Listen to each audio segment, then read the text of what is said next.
Редовното годишно собрание на Федерацијата на боречки спортови на Македонија донесе низа на турбуленции.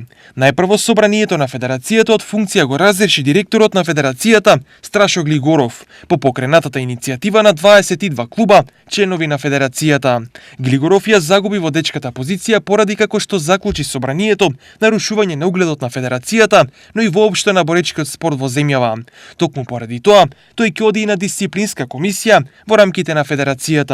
На местото на Глигоров е назначен Сократ Евтимов, поранешен борач и спортски педагог.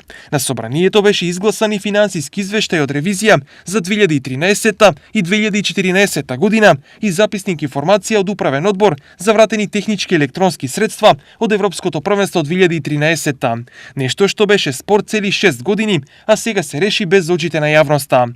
Освен смената на директорот и усвоениот извештај, Федерацијата донесе и некои редовни одлуки, како усвојување на извештајот за работа за 2018 година, а изгласана беше и програмата за работа за 2019, според која годинава Македонија ќе има честа да биде домакин на Европското првенство за борачи до 23 години.